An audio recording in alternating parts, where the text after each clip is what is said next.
Adeline POV. Pagkatapos ng eksena kanina dito sa cafe, ang dami kong narinig na mga negatibo partikular sa mga babae.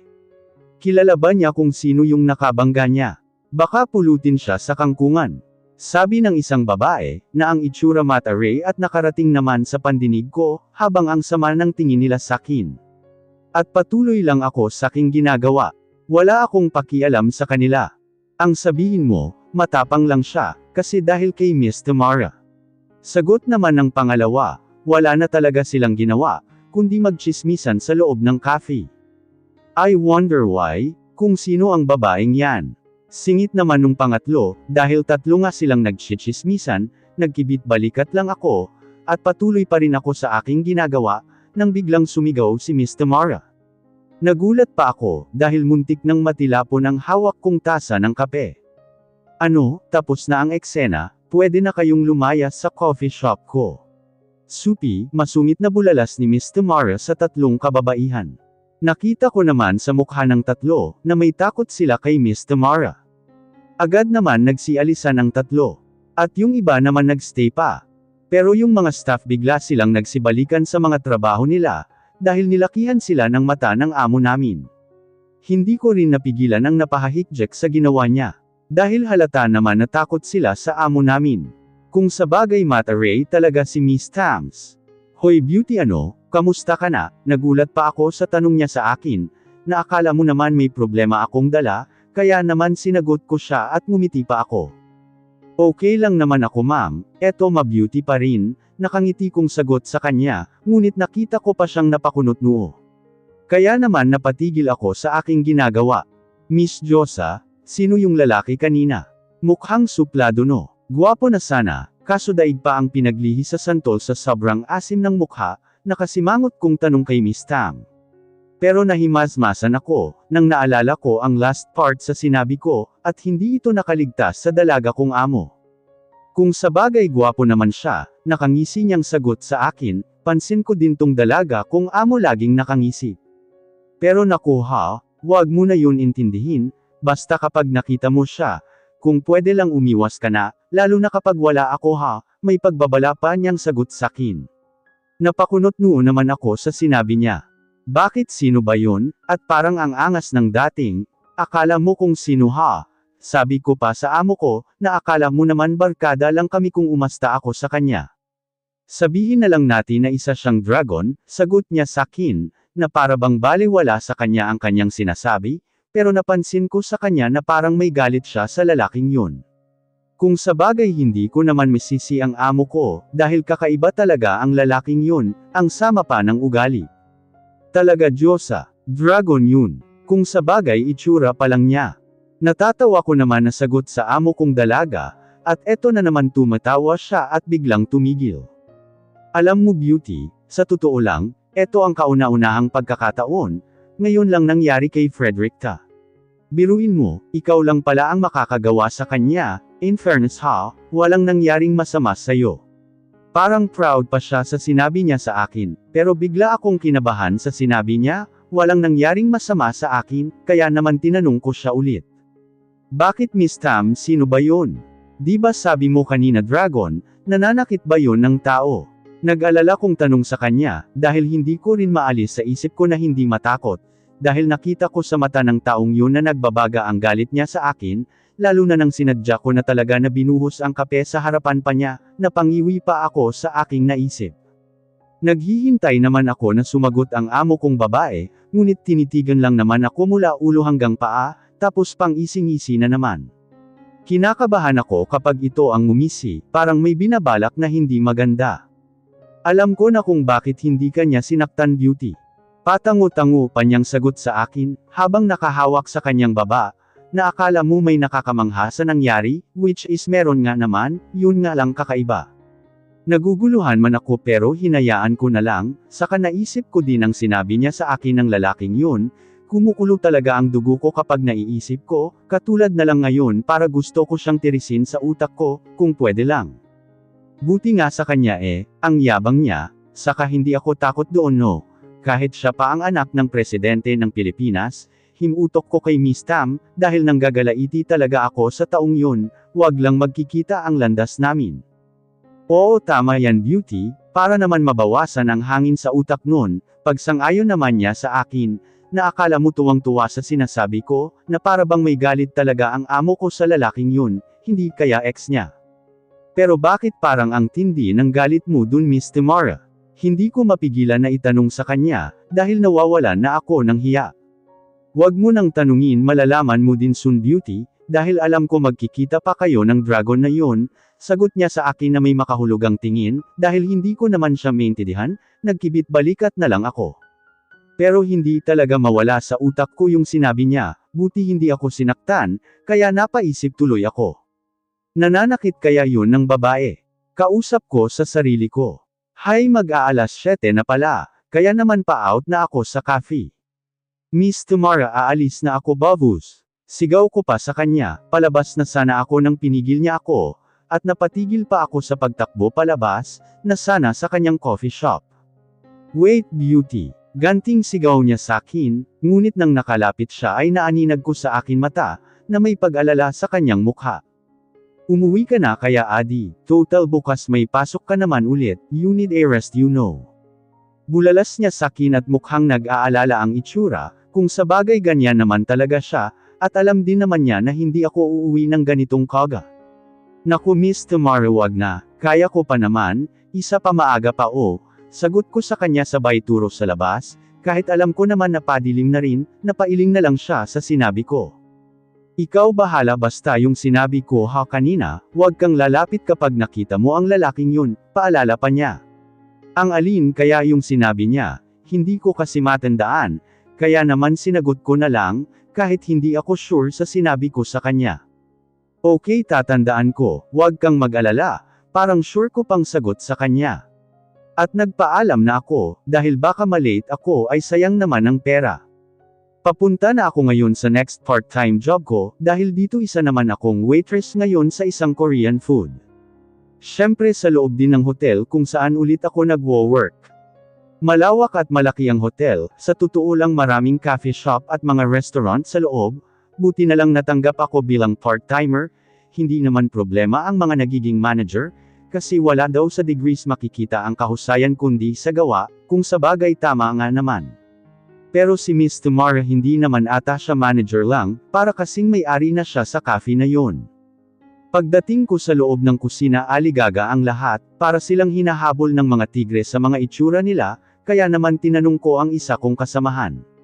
Regular kasi sila dito, samantalang ako part-timer lang. Pero nagulat ako nang biglang may sumigaw sa likod ko. Hoy Adelan, buti naman dumating ka na. Alam mo ba kanina ka pa namin hinihintay? Sigaw ni Jessa sa akin na hingal pa, na akala mo hinahabol ng tigre sa labas ng hola. Napangiwi pa ako sa kanyang itsura. Bakit ano ba meron? Saka ano yang itsura mo, na hold up ka?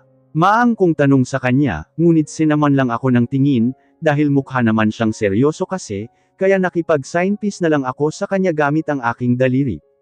Nako tumigil ka nga dyan, magbihis ka na dyan dahil kakain daw dito yung big boss, yung may-ari ng hotel na ta. Sagot naman sa akin na para bang importante ang sinasabi niya, kaya naman baliwala ko siyang sinagot. Ayun lang naman pala ano naman kung kakain dito? Anong meron? Sagot ko na para bang wala lang. Ganyan kasi sila dito kapag may mataas na tao o mayaman, aligaga sila lahat, pero para sa akin, habang nagtratrabaho ako ng marangal, pantay-pantay lahat ng tao sa akin. Hoy ano ka ba, kapag nakita mo sa personal yun baka maihi ka sa takot. Sinasabi ko sa iyo Adelan, sagot ni Jessa sa akin, sabay palo sa likod ko, masakit din yun ha, kaya napa-ouch pa ako, at sinamon ko siya ng tingin, ngumiti naman ang babae. Bakit ka ba nananapak, sadista ka ba ha? Ang sakit nun ha akala mo, pairap ko dito, at ang gaga tumawa lang naman, sabay peace sign din, kainis siya. Pero kalaunan tumawa na din kaming dalawa, dahil pareho naman kaming baliw. Sa kabaliwan nga lang ganito kami, kapag pagod tumatawa na lang. Bakit kaya napapalibutan ako ng mga baliw na kaibigan, kausap ko sarili ko.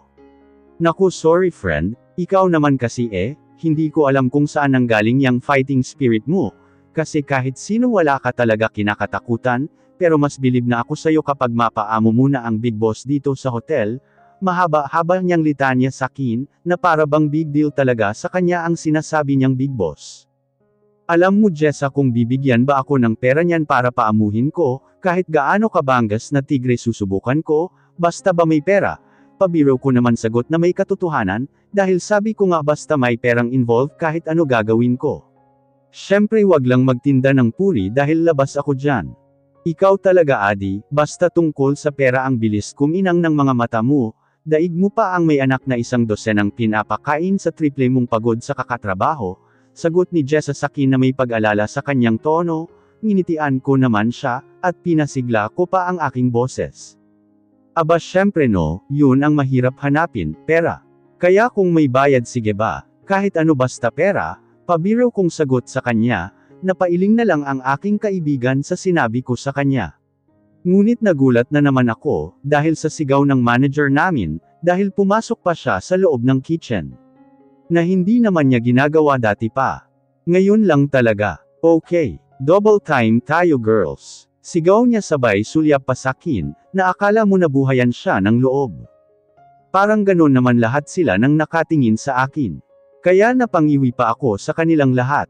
Good evening boss. Bati ko sa manager namin nang nakita niya ako, na akala mo nabunutan silang lahat ng tinak sa lalamunan. Oh, buti andito ka na Adi. Solve na ang problema natin guys. Bulalas niya na para bang tuwang-tuwa na makita ako, kaya naguluhan pa ako sa mga inaakto nila sa akin. At pagtingin ko sa mga kasamahan ko, sabay-sabay pa silang nagsitangguan lahat sa sinabi ni manager. Kaya naman nagtanong ako sa kanya. Bakit boss, anong meron? Takang tanong ko sa kanya, dahil hindi ko talaga sila maintindihan. Ikaw lang naman ang pupunta sa table 26.80 tanungin kung ano order nila Adi, go. Parang tulak pa niya sa akin, paglabas ng manager namin, wala naman akong nagawa, dahil lahat na sila pinagtutulungan na ako, wala na akong nagawa kundi lumabas mula sa kitchen. Pero sinulyapan ko pa sila, na parang wala lang ang pinag-uutos nila sa akin. Yun lang ba? Bali walang tanong ko sa kanila. At yun nga sabay-sabay na naman sila nagsitangguan lahat. Pati ang chef cook halatang aligaga. Pero ngumiti naman nung napasulyap siya sa akin. Paglabas ko sa mula sa kusina, ay hinahanap ko ang table 26, pero hindi ko makita. Siguro sa dulo yun, kausap ko pa sa sarili ko, kaya naman pumunta pa ako sa dulo, at may nakita akong 2 matanda, at isang lalaki na nasa 30 siguro, at may kasamang bata. Kaya naman pumunta ako doon sa table nila. Siguro eto na ang big boss. Kausap ko ulit sarili ko. Kumuha pa ako ng energy, bago ako tuluyan na lapitan sila. At baka totoo ang sinabi nila na tigre nga ang may-ari ng hotel. Pero habang palapit ako ng palapit sa table nila, parang kilala ko ang 2 matanda, sila Mr. and Mrs. Santos yun Sila kaya ang big boss. Kausap ulit sa sarili ko, lumapit na talaga ako sa kanila, at malaman ko na ang kanilang gustong kainin.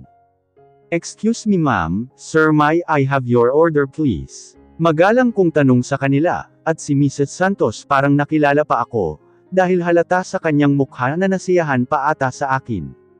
Oh yeah it's you, why are you here? Takang tanong niya na may pagtataka sa mukha, napakunot-noo ang kanyang asawa. Dahil hindi yata ako natatandaan. Kung sabagay nga naman. Who's her honey? May kilala ka ba na hindi mo pinakilala sa akin? Tanong ni Mr. Santos sa kanyang asawa, pinalo naman ni Mrs. Santos ang Mr. nito, kaya hindi ko mapigilan ang hindi mapangiti, dahil sa ginagawa ng dalawa, ang sweet kasi nila kahit may edad na. Oh, you're forget? She's the one who always keep clean to our room, she's very nice woman. And beautiful honey, right? Sagot ni Mrs. Santos sa asawa niya, na mukhang proud pa sa kanyang sinabi about sa akin, medyo namula ang mukha ko, buti na lang pala gabi na, medyo naitago ko pa ang face ko sa kunting hiya. Dahil sa pamumula ng aking mukha. Oh I see, hi iha, bati ng matanda sa akin, kaya naman binati ko na sila. Nakalimutan ko pa dahil sa bata ako nakatingin, ganun din sa akin, kaya nginitian ko ngunit seryoso ang bata. Good evening Mr. and Mrs. Santos, and you too sir, and to you little boy. Sabi ko sa bata na parang pasan ang buong daigdig, dahil sa sandamakol nitong nguso, ngunit cute naman, ang sarap niyang kurutin sa pisngi. Habang nakatingin siya sa akin, na para bang may gusto siyang sabihin. Ngunit natawa ako sa itsura niya, dahil para siyang matanda na unano, kaya naman napabungisngis ako, hindi ko napigilan cute niya kasi. Ngunit nagulat ako nang nagsalita siya. I am not a baby. Reklamo niya at nakahalukip-kip pa siya, na akala mo naman big deal sa kanya ang sinabi kong little boy. Dahil naman natuwa ako sa kanya, may naisip akong gawin, pansin ko naman ang kasama niyang lalaki tahimik lang. So, what I call you then mamang maliit? Tanong ko sa kanya, habang nakatayo na siya, at nakatingala pa sa akin, dahil nga naman sa isa siyang bata, at mukhang seryoso nga siya sa akin na makipag-usap. My name is CJ. Sagot niya na seryoso pa rin ang mukha, tung kasama naman niya na lalaki mukhang nagtaka pa, dahil sa nakita ko sa kanya, na parang nagulat pa, ngunit kalaunan ay ngumisi, parang may alam akong kamukha niya, hindi ko lang maalala dahil nakalimutan ko. At bumalik na ang atensyon ko sa aking kausap. Okay CJ, so me I have your order please. Malambing kong tanong sa kanya, at nabigla na lang ako nang sumagot siya sa akin. I want you, now. Seryosong sagot niya sa akin, na para bang inangkin ako. Na akala mo hindi ako makakatanggi sa kanya. Napanganga ako sa sinabi ng bata sa akin. Dahil hindi ko inaasahan. Ito namang kasama niya ang lakas ng tawa, pati sila Mr. and Mrs. Santos napatawa na rin, ayon tuloy agaw atensyon na kami sa loob ng restaurant. Naisip ko tuloy paborito ako ngayong araw ng atensyon, dahil mukhang seryoso naman ang bata, sinakian ko na lang ang kanyang sinabi, at lumuhad pa ako sa kanyang harapan para magpantay kami, dahil ako na ang nahihirapan sa kalagayan niya, habang nakatingala siya sa akin. Okay, let me see first if I have my name from the menu CJ, pagsakay ko sa sinabi niya. Kunwari naman seryoso ako sa menu na hinanap ang aking pangalan, ngunit pagbalik ng tingin ko sa bata, mukhang seryoso pa rin ang mukha, ngunit ang kasama niyang lalaki hindi matapos-tapos ang pagtawa. Kaya naman inismiran ko siya, at napangisi lang ang makong, may naalala na naman ako sa ngisi niya, hindi ko lang talaga matandaan Siya kasi si Big Boss. Kausap ko sa sarili ko, pero sabi nga nila diba, arrogante daw iyon, mukha naman jolly ang isang ta. At binalik ko na sa bata ulit ang aking attention. Well, I'm sorry CJ, but my name is none of the least, sorry sweetheart. Gumamit pa ako ng endearment sa bata, at hindi nakaligtas sa akin ang pamumula ng kanyang pisngi, langya talaga kahit bata na in love na sa akin, nasabi ko na lang sa sarili ko. Ngunit ang hindi ko inaasahan ang sumigaw siya, at sinabi sa akin, na ako talaga ang gusto niya, at yun na nga. Umiiyak na ang batang cute.